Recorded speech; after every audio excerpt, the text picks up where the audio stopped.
live, ECU? Do you bleed purple and gold? Are you ready to hoist the colors? Hoist the colors!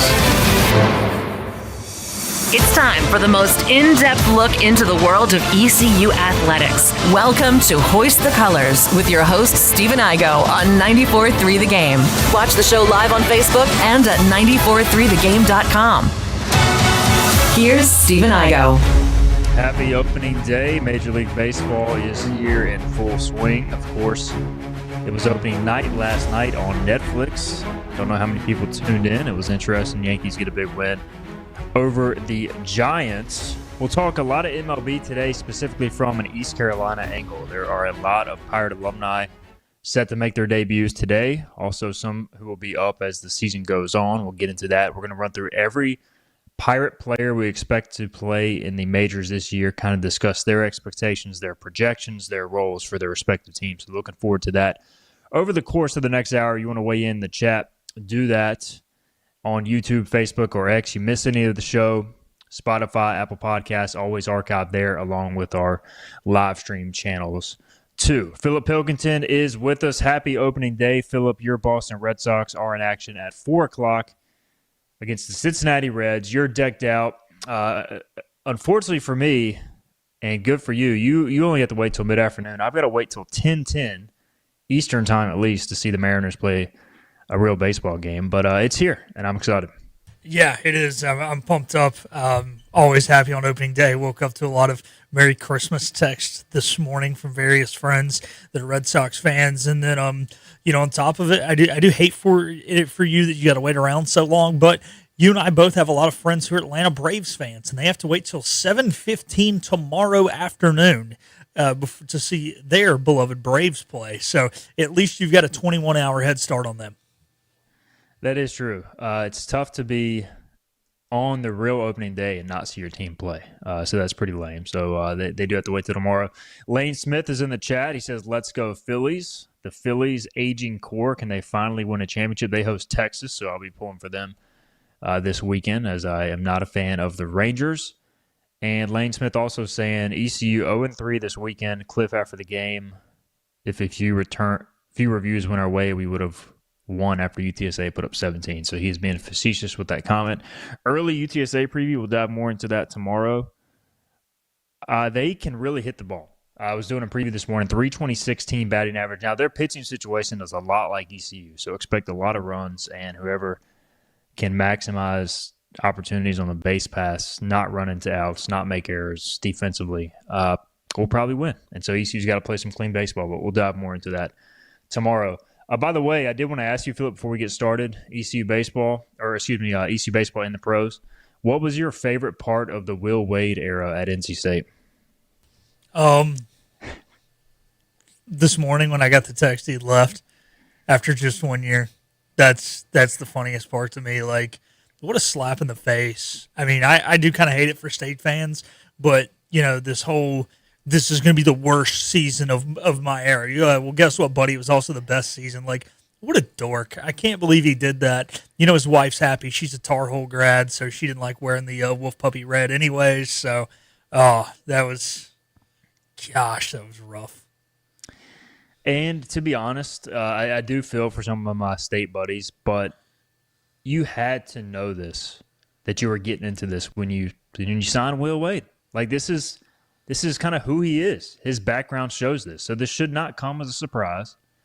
I do hope NC State does not make the mistake of saying, okay, now we got to go get a guy who's not going to leave us. You still just got to hire the best coach to me, and don't overthink it. So, yeah, we'll see how it plays out. But crazy few days between, obviously, Hubert Davis being let go in Chapel Hill and Will Wade leaving on his own accord to go back to LSU, by the way, where you're going to be at least third fiddle behind football and baseball. You can make an argument that maybe even women's basketball is bigger there than men's basketball, but what a cast of characters. Kim Mulkey, Will Wade, and our guy, Lane Kiffin. You could make a comedy show on those three, Philip. Yeah, I don't know, comedy show, a reality TV show. Hey, I'm here to watch whatever it is that gets made amongst that group. That could be interesting. Maybe we'll get to see Hubert Davis wear some red. I don't think that's going to happen. But, hey, why not? Extend it to a further reality show. All right, let's dive into today's topic. What we're going to do is we're going to go kind of player by player, really dive in deep. ECU players. I mean, to me, like, even if you're not a Major League Baseball fan, if you're a fan of the Pirates, like, it's just so cool having so many Pirates in the pros. Cliff Godwin's program has done a tremendous job of developing these guys. You know, some of them were highly touted out of high school, some of them were not. Either way, they've put in more than a handful of guys into the professional ranks, and all those guys have been on display the last few years, will be even more so this year. And we'll get into kind of each guy's scenario, their projections for 2026, what we expect from them, etc. So we will start with Gavin Williams, 26-year-old right-hander, the big rig, as they call him, in Cleveland. And really, he's probably the best pitcher for the Guardians. You know, Tanner Bybee is starting tonight, more the veteran guy. He's getting the opening day start at Seattle. Gavin will go tomorrow on Friday night at T-Mobile Park. But he's coming off the best season of his career, 31 games, 167.2 innings, strikeout rate of 24.6%, walk rate a little high, close to 12%, 3.06 ERA, and posted 1.4 wins above replacement for the Guardians. And I'm looking at his Fangraphs projections now, Philip, and I'm seeing they're kind of expecting similar production from Gavin. 31 starts is essentially a full season. They're projecting a slight uptick in innings, 171 innings, similar strikeout rate, 24%, and they're projecting a walk rate of 9.8%, so a 2% decrease in an ERA that jumps up a little bit, but his WAR also goes up, probably because he's going to go deeper into games. They project 2.1 WAR for Gavin Williams. So I think that's a fair projection. The walk rate comes down. He did have a lower ERA than projected last year because of the base runners he gave up. He pitched out of a lot of jams, big strikeout stuff. But the biggest thing for me is we know he's going to go 4, 5, 6, 6 into some starts, but can he go deeper into games, get that pitch count, walk rate down?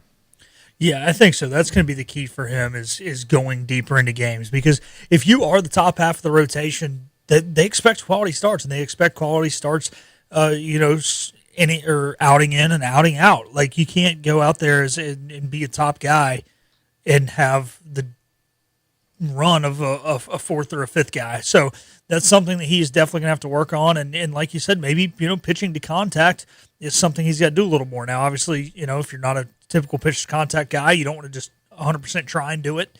And then, you end up, letting up too many bombs. But also, like, these are the things that big league pitchers have to work on to find a way to keep that pitch count down, keep the pressure off the bullpen. Our friend Jim Zoki, he's a Cleveland guy.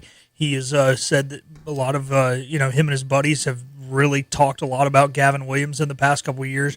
A lot of the people in Cleveland are high on him and really think that he does have what it takes to be the future ace of the Cleveland Guardians.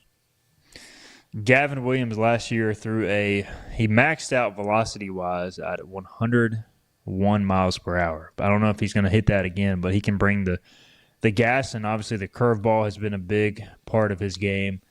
And, the Guardians are such a weird franchise.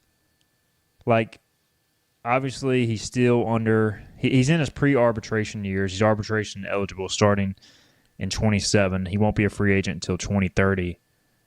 But, like, if he has a really good year, it wouldn't be a shock to see the Guardians, probably not this year, but maybe next year or the year after, start to look at already trying to trade him. Because this is how the Guardians operate. They're not a very good team right now. They are hoping some of their young talent comes along, like Travis Pisana and some of the other young prospects they have, but they're not expected to be very good. So I am curious if Gavin has kind of that breakthrough year, consistently.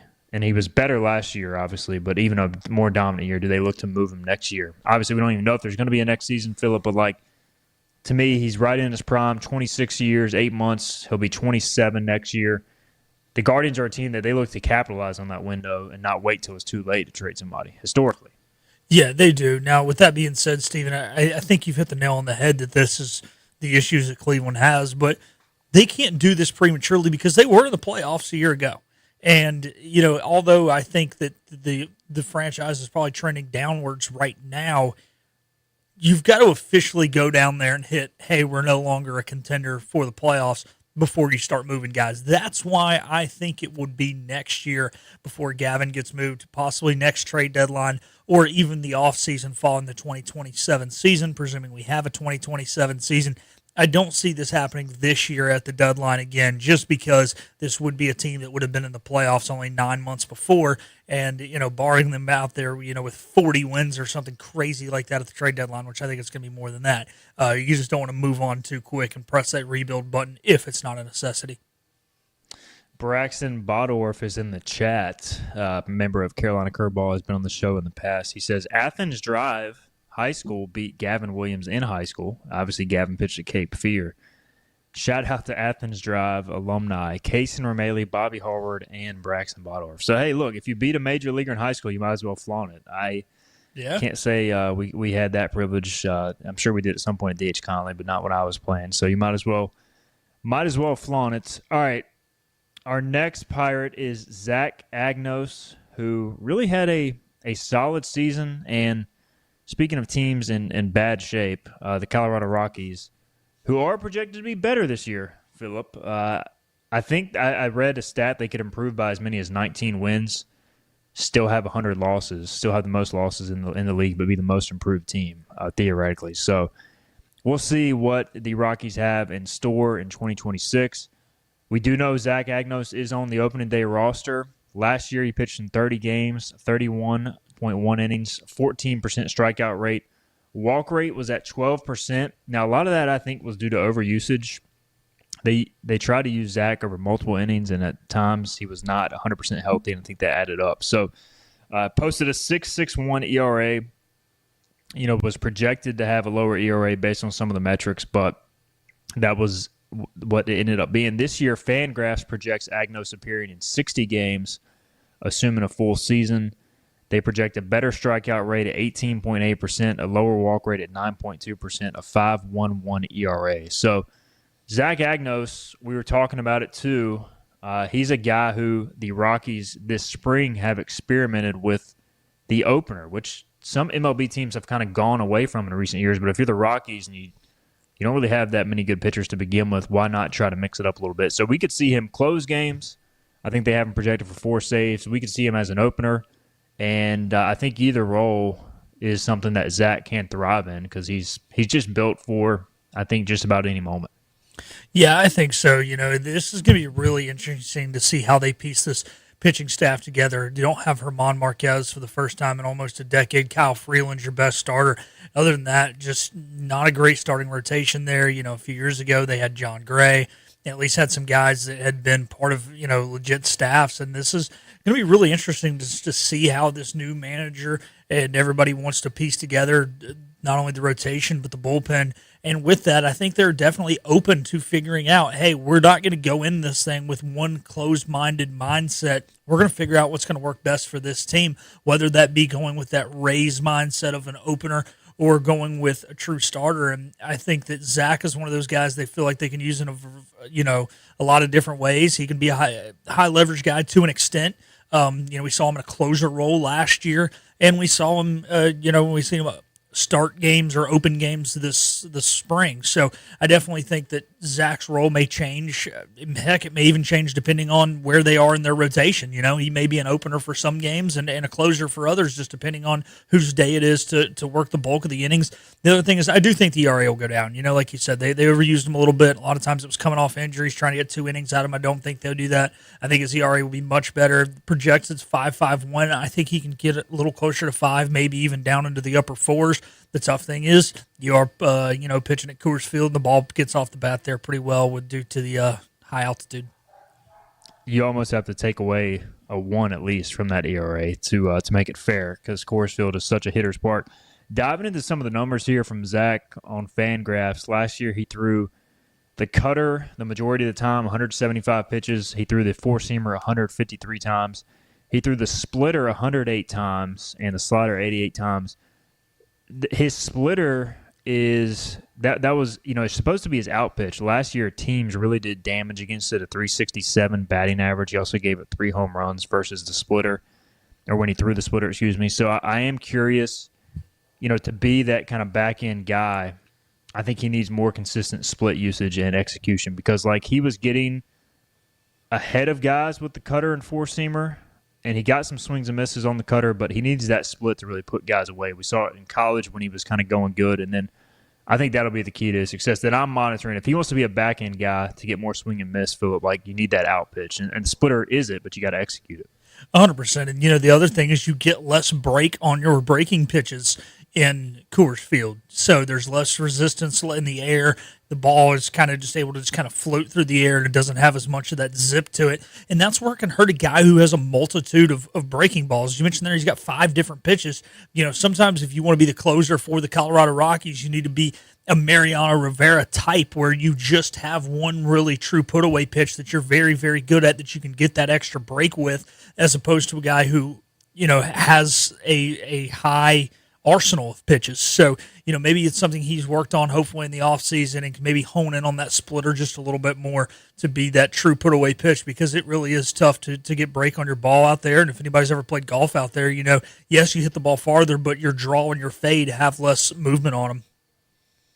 All right, there's your report on Zach Agnos, who will open the year as an opener or a bullpen guy for the Colorado Rockies. So looking forward to seeing what Zach does in Denver and everywhere the Rockies play on the road this season. All right, we'll get a break in. We'll come back. The Cardinals are not expected to be very good, but Alec Burleson is projected to be one of their better players. We'll tell you about him. Also looking at Connor Norby, big year for him in Miami under Clayton McCullough, another former Pirate. So we'll discuss the Marlins a little bit as well on the other side. It's MLB opening day. We're diving into Pirates in the pros. We'll be right back after this. You know what the problem is with standard belts? Usually you have to choose between too tight or the opposite, too loose. But with Anson Belt and Buckle, you don't have to choose. We got rid of the holes and instead have a track system designed for micro-adjustability. That way you can enjoy a perfect fit every time. Anson Belt and Buckle. Find your perfect fit today.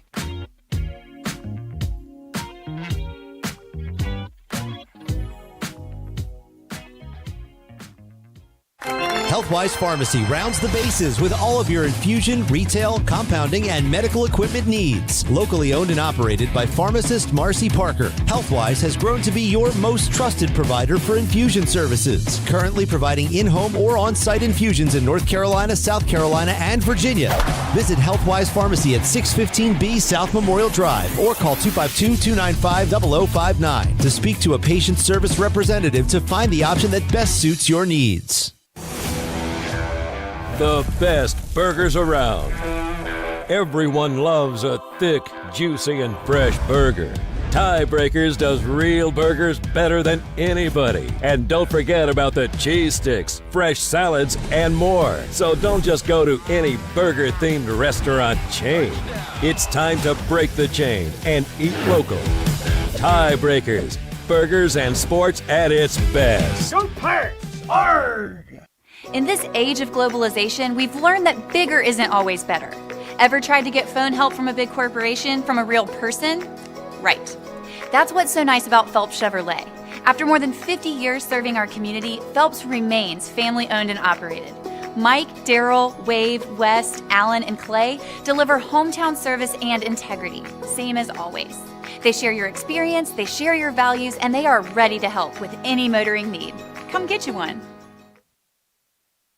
Daughtridge Gas and Oil has been your dependable propane supplier for 95 years. Their trained technicians can service and properly install all your propane and natural gas appliances. Plus, Daughtridge Gas and Oil is your backyard expert with fire pits, grills, smokers, and more, including quality outdoor furniture at their Greenville Patio and Hearth Shop at 1901 Charles Boulevard. Go by and see the knowledgeable staff at Daughtridge Gas and Oil for propane delivery or call 756-1345. You have a choice when you invest in insurance, and when you choose First State Insurance Advisors, you're working with people you can trust. Clark Stallings has deep ties in the community. His team, including Keaton Smith, Regina Asby, Phil Leyva, Max Joyner Jr., Max Joyner III, and Ginger Smith, provides knowledgeable and professional advice. First State Insurance Advisors is an independent insurance agency. They offer all types of personal insurance as well as various types for business. Call or email First State Insurance Advisors today. We want to be your trusted Pirates play here. Time to play the game! This is Hoist the Colors with Steve and Igo on 94.3 The Game. Welcome back in. Hoist the Colors here. It is MLB opening day, and as a result, we are talking a lot of Pirates in the pros, specifically, obviously, Major League Baseball. Action going on across the league. Many Pirates set to make their 2026 debuts today. We're kind of going through each player's situation. Philip Pilkinen and I are. To break down projections for 26, what to expect, a little bit of a career outlook as well, and it's a big year in St. Louis for Alec Burleson, who is making $3.3 million this year, first year arbitration eligible. He'll be a free agent in 2029. The Cardinals are rebuilding. It feels like they've traded almost everybody except for Alec Burleson. Last year had the best season of his career, 290 batting average, posted an OPS close to 800, 2.1 WAR, had 18 home runs and 546 plate appearances, 139 games. So almost a completely full season outside of a short injury stint, I believe. But the thing the Cardinals like about Burley is he just does not strike out. I mean, obviously, if you're in the majors, you're going to whiff some. But for he strikes out below the league average. He has some defensive versatility. He has some power, and he doesn't walk a lot, but he consistently puts the barrel on the baseball. So Fangraphs likes Burleson this year. They are projecting around that 100 mark again, a little uptick in home runs, 21 homers, a little downtick in average, 278, but a higher WAR at 2.3. So Burleson has proven to be a above-average league hitter in the major leagues at this point, and that's pretty impressive just given the difficulty it is to hit at the major league level right now, Philip. So the bad thing is he is not going to have a lot of protection. I do worry about that. I do think the one thing I like about Burley is he's a bad ball hitter. He can hit almost any ball, if he gets the barrel to it. So I do hope he's a little bit more patient this year because I think teams will be even more careful with him, and he can be a bit of a free swinger. But he'll be about the only reason to watch the Cardinals this year. He will be. One of the things that I think is going to be really good for Alec Burleson this year is the departure of Wilson Contreras. This is going to allow him to be back at first base, where I think we've talked about it multiple times on this show, as well as just conversations around town. A lot of Pirate fans agree. He does not have the wheels to be a big league outfielder day in and day out. Yes, he's done a good job out there. Yes, he played some outfield at East Carolina, but I think he is in a much better spot over there at first base. It's more natural to him. And then with that being said, like you said, as a hitter, man, this is a guy who almost hit 300 last year. And dare we say he's going to be the face of the St. Louis Cardinals franchise? Little weird to say because he's not a star, and we're talking about one of the major franchises in all of baseball. Excuse me. But still, man, I think this is a good opportunity for him to go out. Like you said, the tough thing is there's not going to be a lot of protection. There's going to be a lot of pressure on him. But if he has a really good year, could he even possibly be offloaded and be traded and get a huge opportunity, obviously an opportunity to negotiate a big deal when his next contract is up? Or if the Cardinals could rebuild, could he be the focal piece that they rebuild around? Yeah, I was going to ask you, does Alec Burleson end the season a St. Louis Cardinal? Do you think he ends this season a Cardinal? Because they're probably going to be out of it by the deadline. Just looking at their roster, he would make a ton of sense. Now, he does have 3 more years of club control, so they should be able to get a decent prospect or two back for him. But does he end the year as a Cardinal? I'm going to go no. I think he does get dealt around the deadline. I think he's going to be a good enough commodity over at the first base position as well as his bat. And he does profile with versatility, I guess is how I should say. I was trying to invent a word that doesn't exist there. And because he can play the outfield, like I said, still not the guy you want to have out there for 162 games. But if you are a team that's, hey, we really need a first baseman and some outfield depth, he can go out there and start in the outfield for you, especially if you play at a ballpark where there is a smaller outfield. He would like profile really good as like a left fielder in Boston. Obviously, Boston's outfield's really good. Some team that would trade for him, but just throwing places out there. There are other teams with shorter porches that I think he could profile better than Busch Stadium. And the guy just hits. Again, if you have a lineup of maybe a bunch of swing and miss guys and you're just looking for a more consistent presence to pitch around or, just to bring something different to your lineup, I think he makes a lot of sense if he was on a contending team to make a difference. So I think his first half will be crucial along with the Cardinals. Where is their standing? And do they want to do a complete teardown? Obviously they're starting the season with J.J. Weatherholt at second base, one of the top prospects in baseball, and they have some other young players. Maybe they want to try to keep Burley there for another year and then kind of get back into it. But they're projected to be one of the worst teams in the NL Central, in the NL and MLB entirely. So Alec Burleson, we'll see what he can do coming off a very good 2025 season. All right, another position player facing a big year in the majors is Connor Norby, and was in kind of a third base preseason battle with Graham Pauley, former Duke baseball product. Graham hits lefty, Connor hits righty. They were competing for the third base job. I haven't really seen any clarification on if there's like a definitive starter there. I would assume maybe a platoon situation with the righty-lefty split. Pauley was dealing with an injury but did end up playing in 10 spring training games. Connor Norby played in 16 spring training games. He hit .310 with an OPS north of 800, so really solid spring for Connor. Look, Connor's always going to have some swing and miss to his game, but the thing about it is he's got real pop to all fields, especially to right center, to right field, and for an infielder. He's going to have to hit for some power to stick at third base. I still like him better as a second baseman, but the Marlins, due to their organizational depth chart right now, having Xavier Edwards at second base, they're going to continue to roll Connor at third for now. Could he play some outfield? Could he play some first base? We'll see. But it's a big year for Connor, coming off an injury-plagued season. Seems like he's had a good preseason, a healthy preseason, Philip. Yeah, that is the key. So according to MLB.com right now, Connor Norby is listed as the starting third baseman of the Miami Marlins. And, I think a lot of it, comes down to the health really of both guys. I think as of now, if I had to guess, like you said, Clayton McCullough would probably go righty-lefty, just depending on who's on the mound.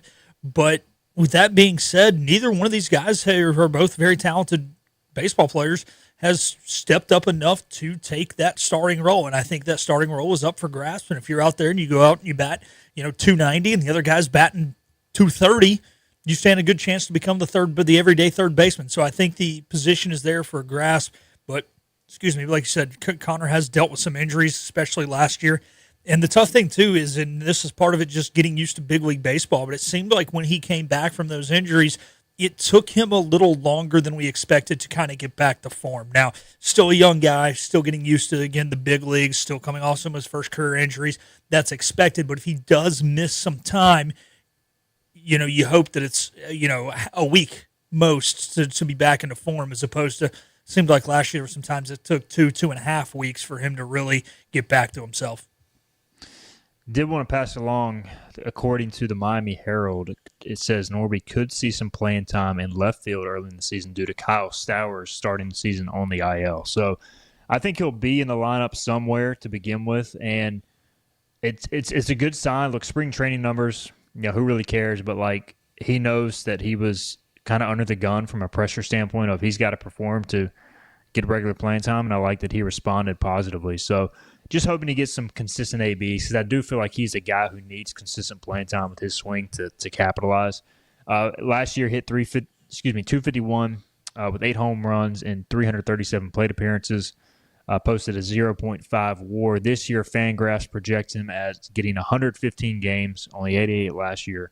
They have his home run total going up to 15, a 250 average, 308 on base, and a 408 slug, 1.6 WAR. So they project him, a little above a league average player, and hopefully Connor, who I think we both believe has more in there with consistent playing time, can take advantage of that, and hopefully prove some versatility defensively too to get regular ABs. All right, the Clayton McCullough side of this quickly, Philip, from the standpoint of last year, first year as a manager, a team with no expectations. They quietly hung around the wild card race, 79 and 83. Now, the a lot of this was due to the Mets just becoming an abomination down the stretch. Yeah. But, I mean, they were respectable. They finished third in the NL East. And, again, they're not expected to be good. And most people would not project them as a playoff team. But I do think there's a little bit more expectations maybe this year. And nobody's going to say he has to make the playoffs or he gets fired, because that's not a fair expectation for a team that barely spends any money. But I am curious, can they build upon last season, finish around 500 again, or do they take a step back this year because they had some things go right last year? We know they're going to be able to pitch. I just wonder, can they get enough offense? Yeah, I think that is going to be the tough thing. This organization, like you said, has really not been ran well really in 20 years since they won the World Series in 2003. So, with that being said, they've been pretty patient with managers. They haven't, pulled the trigger too quick on guys, I don't think. And look, upper management needs to look in the mirror, and the ownership needs to look in the mirror. And this is an organization that had Giancarlo Stanton, D. Gordon, JT Realmuto, and Christian Yelich all on the same roster, and it was terrible. So let's not go pointing fingers at managers.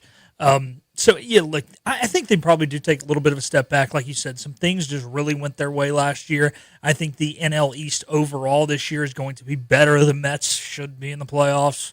We obviously had that conversation yesterday. Nationals still aren't great, but I don't expect them to go out there and finish above 500, but I think even if they're hanging out there around 75 wins, as long as it looks like he's making the right managerial decisions with pitchers, with hitters, putting guys in positions to succeed, hey, you can only blame the manager so much. You have to play the hand you're dealt, and he's not the guy out there signing players. It's Clay McCullough going into year 2, along with Connor Norby, full year 2 in Miami. So we'll have plenty of reasons, once again, to pay attention to the Marlins, who otherwise I would not pay attention to at all. So there's your Marlins preview, Connor Norby, Clay McCullough preview as well. Pirates and the Pros. We continue. After this, we'll talk Trey Savage. Also, there's other pitchers, Sean Armstrong, Jeff Hoffman. And also, when will Carson Whisenhunt be up with the Giants? So we'll get into all those second half of the show. We'll talk Blue Jays, specifically Savage and Hoffman, after this.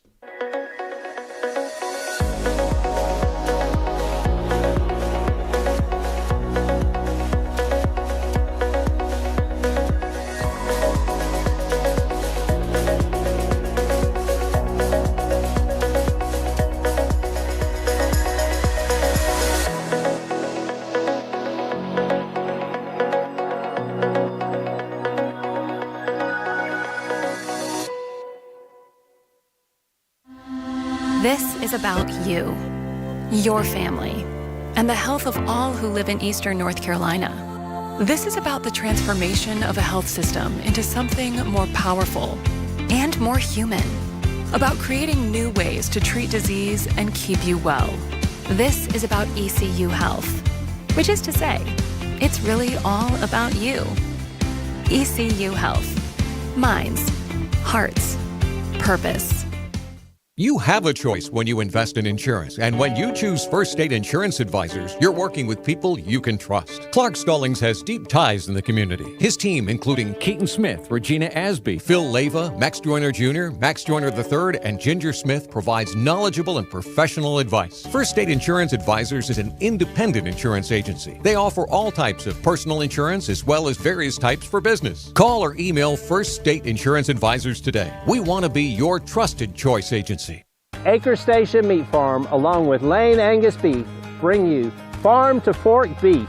Stock your freezers now with affordable beef boxes, just in time for the grilling season. Farm to Fork Beef brings quality local beef to your family. From your traditional butcher shop, Acre Station Meat Farm. Come on down to Acre Station Meat Farm and find out why we're #1 in fresh cuts and friendly service. Acre Station Meat Farm, Highway 32 North, Pinetown. At National Finance, we're all about hometown support, just like ECU football. National Finance helps us win on and off the field. They've got your back when you need it most. Fast, easy personal loans for life's big plays. And just like us, they're committed to Eastern North Carolina. National Finance, proud supporters of ECU Athletics. Visit nfcmoney.com for loans as fast as today. Make every day electric on the Kawasaki Electro 20 electric balance bike. Maximize the fun with long run times, impressive top speed, and Kawasaki build quality. Easy adjustability and smooth handling make everyday riding more enjoyable. And the standard MTB type tires provide off-pavement capability. The Kawasaki Electro 20 is the electric balance bike that's built to rip. Go to Ron Ayers Motorsports, Memorial Drive north of the airport, Greenville. Get ready to board. We're live with Steve and Igo on 94.3 The Game. Now, back to Hoist the Colors.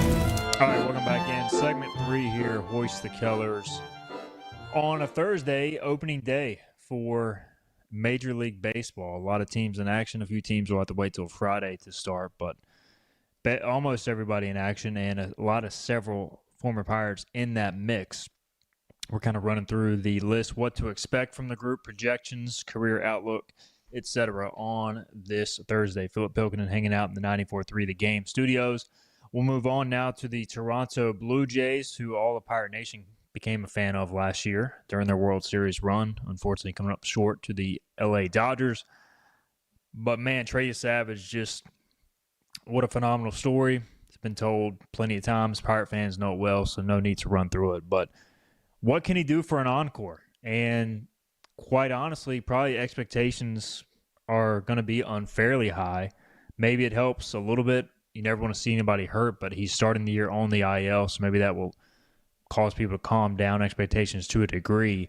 The good news on that front is even though he's dealing with the shoulder impingement, he's been throwing on schedule. It's more of a slow ramp-up, build-up. They expect to have him available probably in a few weeks, and they want to kind of you limit his innings to a degree, so maybe this is something that they're doing from a kind of a management standpoint as well. But Trey Savage last year during the playoffs was phenomenal after just 3 regular season starts. Fangraphs projects him with 21 starts this year, 118 innings pitched, 26% strikeout rate, 9% walk rate, 3.80 ERA.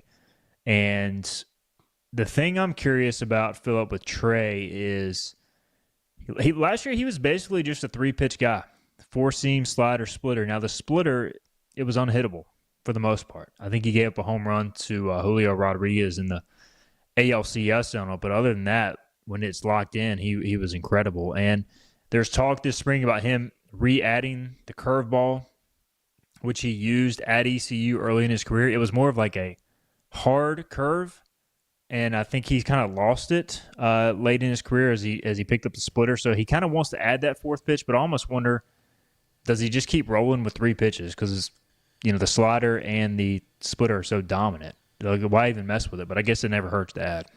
It doesn't, especially if you're going to be a starter and you're going to see guys 3 times in a day. That's going to be the tough thing.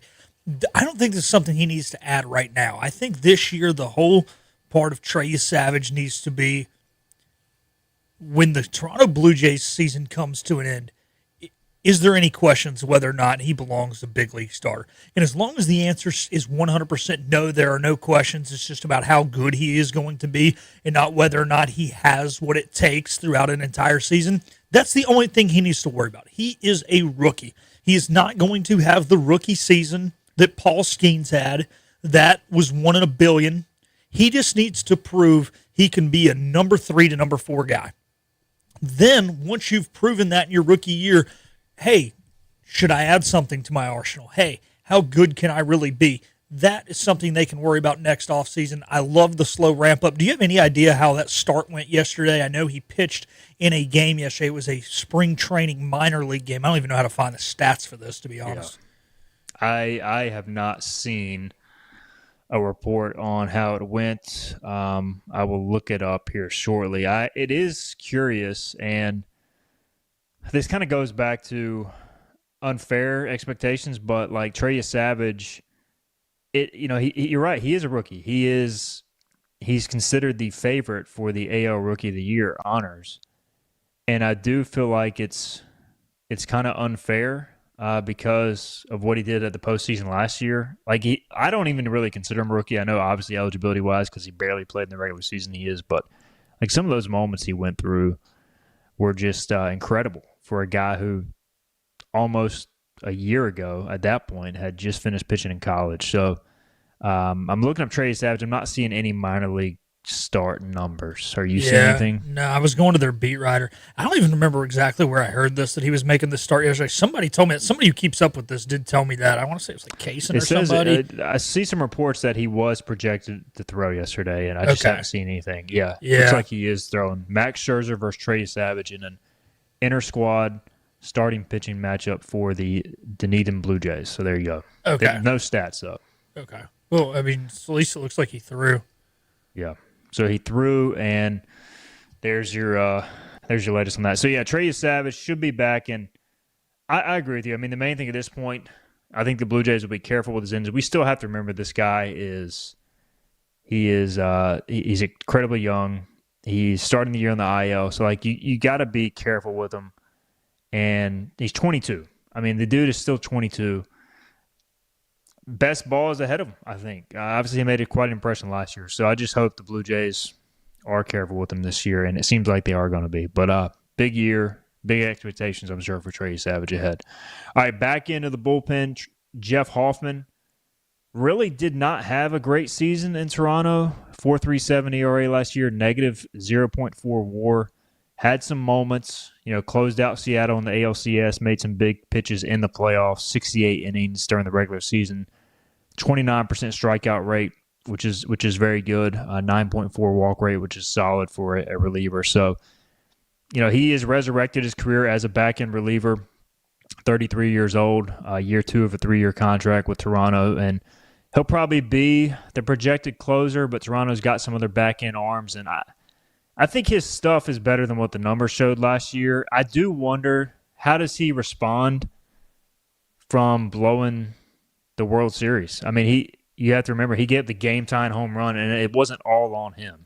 The guy at the home run was an unexpected, power threat. He at least challenged him, and the dude hit it out. But, you still gave up the game-tying home run in Game 7 of the World Series in the 9th inning. So, I do wonder the mental side of this for Hoffman. How does he respond after being so close to being the ultimate hero, Philip, going into another season for the veteran? Yeah, the good thing is that word you said there at the end is veteran. This is a guy who's been around the league. He's had good moments. He's had bad moments. It's not like it was a Trey situation where he only pitched in 3 regular season games and I'll go out there and then you lose the World Series. So, I think he'll bounce back fine. The tough thing is, what is his role in this bullpen? I feel like last year going in at this point, we thought he was going to 100% be the closer. It didn't really pan out that way. I just think the Blue Jays as a whole need to really kind of define their bullpen roles a little better.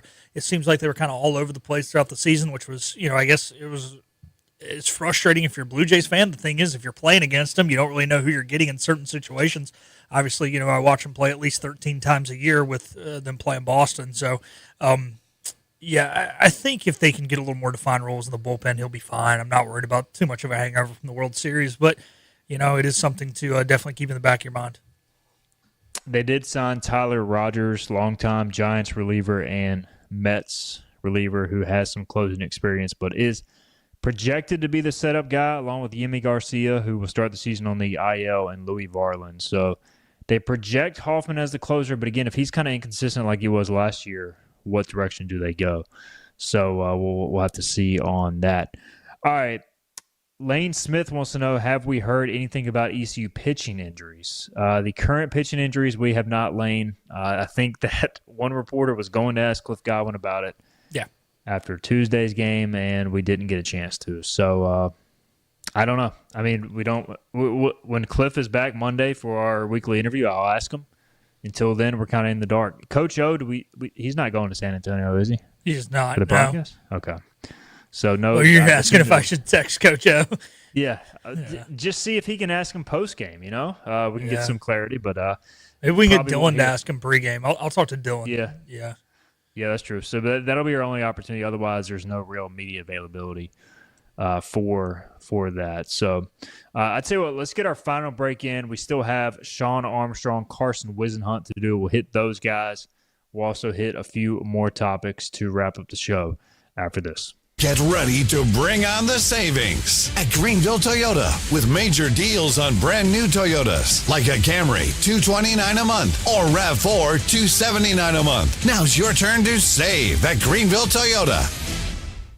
Daughtridge Gas and Oil has been your dependable propane supplier for 95 years. Their trained technicians can service and properly install all your propane and natural gas appliances. Plus, Daughtridge Gas and Oil is your backyard expert with fire pits, grills, smokers, and more, including quality outdoor furniture at their Greenville Patio and Hearth Shop at 1901 Charles Boulevard. Go by and see the knowledgeable staff at Daughtridge Gas and Oil for propane delivery or call 756-1345.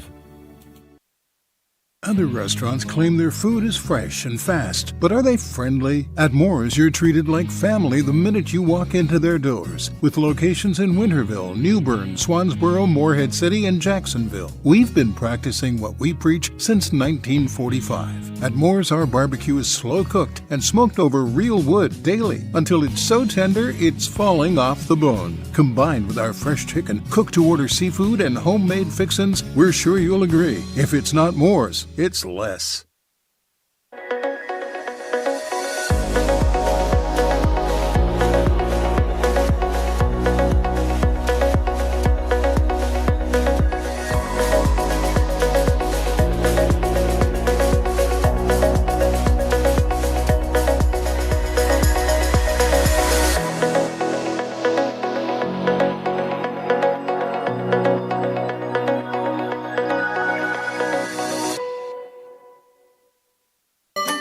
Your confidence makes everything look good. You see the world in vivid color, not black and white. Swing through your neighborhood Fantastic Sam's Cut in Color and let our experienced stylists take you from everyday to extraordinary. Fantastic Sam's hair salons are locally owned and operated. Our full-service salons are conveniently located in Goldsboro, Kinston, Greenville, New Bern, Jacksonville, and Calabash. Stop in today at Fantastic Sam's, where the possibilities are endless. Your future is full of possibilities, and Pitt Community College can help you explore every option. You can earn a degree, learn a trade, transfer to a university, or launch a new career. We offer the support you need to succeed with flexible schedules, affordable tuition, and programs designed for the real world. Your path, your future, your college. Pitt Community College. Register now. Bring on the savings with new Toyotas from $159 a month at Greenville Toyota. Get huge discounts like Corolla's $159 a month or Tacoma's $249 a month. Save today at Greenville Toyota, where our volume saves you money. Purple and gold. Yo ho ho! And we're back to Hoist the Colors with Stephen Igo on 94.3 The Game. All right, welcome back in. Final segment. Been a lot of baseball talk today. Former hires in the pros, lots of them. We project 8 to be on the major league rosters at some point this season. Number 7 will be Sean Armstrong, reliever, going back to the Cleveland Guardians, who he spent the start of his career with. And after stints with Seattle, Baltimore, Tampa, and Texas, he's now back with Cleveland. Another guy who is late in his career, but has, at 35 years old, really carved out a niche as a middle relief to high leverage arm. Last year for Texas, ended up closing some games, ended up pitching in big situations, a career-high 9 saves for Texas, and posted a 2.31 ERA. Has really become kind of a true pitcher. I would say earlier in his career was more of a thrower, but got a 1-year, $5.5 million contract this offseason from Cleveland, including a mutual option for 27. So he will not be the closer for the Guardians, but will be probably one of the back-end more high leverage arms. 68 innings is what Fangraphs projects with a 3.74 ERA, 68 games, and a 24% strikeout rate. So we talked about Gavin Williams earlier for Cleveland. If you're looking for another team along with the Blue Jays to root for, I feel like the Guardians will have a couple, and I would expect Sean Armstrong to throw some high leverage innings here, probably against my Mariners pretty early in the season. Probably. I'm guessing Clase is still there, right? He's the closer. He was until the whole betting scandal, remember? Oh, that's right. So who's the closer now? Because I know you said that he wouldn't. Cade Smith, who really broke out last year after the Clase situation. Right. I'm looking at their bullpen now. Hunter Gaddis is their other setup guy. He's going to start the year on the injured list. So I would expect Armstrong to be maybe your main right-handed setup guy leading into Cade Smith.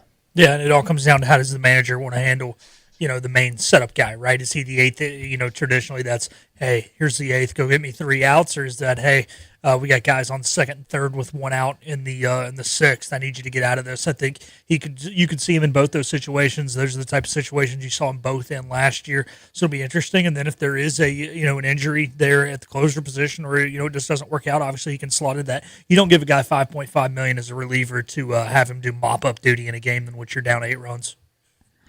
I'm looking at his career pitch type splits, and it's pretty amazing how he's reinvented himself over his career. Early in his time, he was more of a four-seam guy.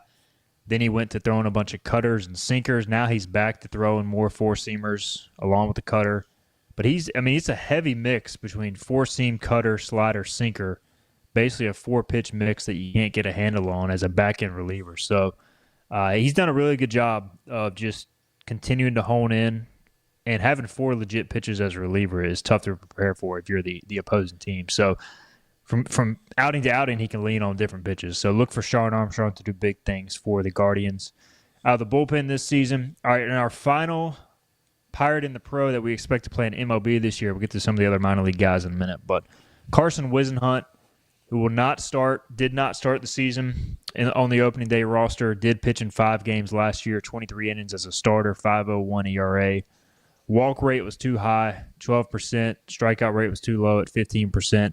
This year, Fangraphs projects him to make 8 starts, 20 appearances total, 54 innings. We'll see. It's kind of hard to project a fringe starter, but should be up. Age 25. Basically the 6th starter for the Giants, who are going with a 5-man rotation. But, his changeups is bread and butter. Last year was inconsistent execution, and if you don't execute consistently at the major league level, Philip, you get hit hard. And we saw that some from Carson Wisenhunt, who I expect to be better given his opportunity in 26 at the MLB level. Yeah, he had 5 starts as a major leaguer, and had the minors and the majors. It's a big difference. So, look, it's one of those things, the minute somebody goes in the IL, which is going to happen, of course, we don't wish injury on anybody, but you can't have 5 guys go the whole year without getting injured.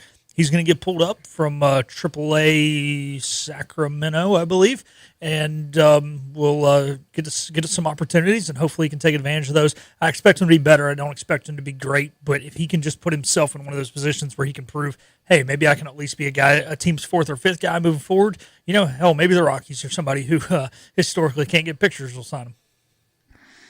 And he gets to pitch for Tony Vitello, which is it was weird to see him in the Giants dugout last night. So that was strange. So Carson Wisenhunt, expect him to be up later this season, if not very soon. All right, other Pirates in the minors that we're just kind of monitoring. Obviously, recent draft pick Dixon Williams, who had a solid pro debut last summer for Augusta in Single A, hit .269 with an .857 OPS, 6 doubles, 3 triples, 2 homers in 114 plate appearances. So a cup of coffee, 28 games, but a good start.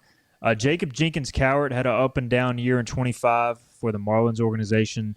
Did pretty well at Single A, hit .247 with a .751 OPS. Struggled at High A, 183 average with a .538 OPS. So I would assume he starts next year in High A. Ryan McChrystal, also with the Reds organization. He did well last year with the bat in 338 plate appearances, hit .289, 4 homers, 21 doubles. So he was a doubles machine. And a .766 OPS. Other guys we're keeping an eye on, Josh Gross, who he got traded again, right? He went from the Yankees to the Rockies. I think he got traded again this offseason. You also have Carter Spivey, who unfortunately just got placed on the injury list in the Guardians organization. And a few others who, like Josh Moylan, Tyler Brott, and a few others who are still down there. So, I don't know from this list if anybody's really close. I mean, most of these guys are starting at High A. Like Josh Moylan's kind of had an up and down run as well in the minors. So I don't feel like anybody else is close, but keep an eye on Dixon in the coming years, and maybe JC or McChrystal. Moylan can have a breakout year. Yeah, I think Moylan, out of the guys you mentioned, was the guy I felt the most, had the best chance, I guess, to get there, at least get to AAA. Maybe make a 40-man roster, but he's just been very, very inconsistent. I think his first year in the pros, he hit under 200. It was a little better last year, but I don't know. Is Carter still playing? Not that I think Carter's going to the majors. Cunningham still. Spivey? No, Carter Cunningham. Oh, Is he Cunningham. still in minor leagues? He is still. He was Blue still with Jays? the Blue Jays at last check, and it was in spring training. Yep, Carter Cunningham.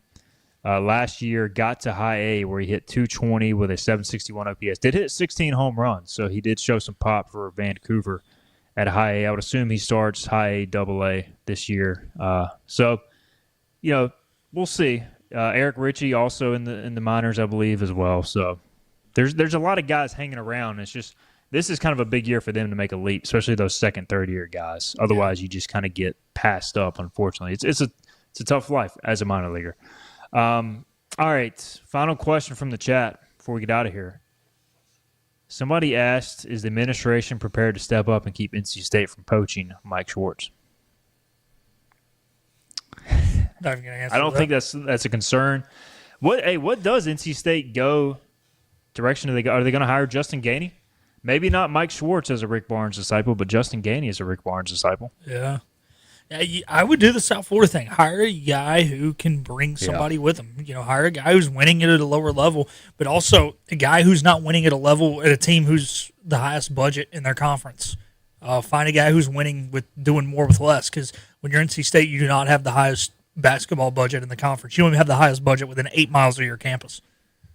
They had a pretty good budget this year, though, and didn't achieve a whole lot, but definitely not. You're not at the budget of Duke. Yeah. Not at the level of Duke and North Carolina right now, for sure. All right, we've run up against it. Fun show. We broke down Pirates and the Pros from just about every angle on the MLB front, so really enjoyed that. Looking forward to opening day. We will react to some of those opening day scores tomorrow when Bobby Harbour joins us on our Friday show. We'll also dive into the UTSA series. Big series for ECU baseball. If they can find a way to win it, they'll be in good shape. So we'll preview that a whole lot more. We'll see you guys.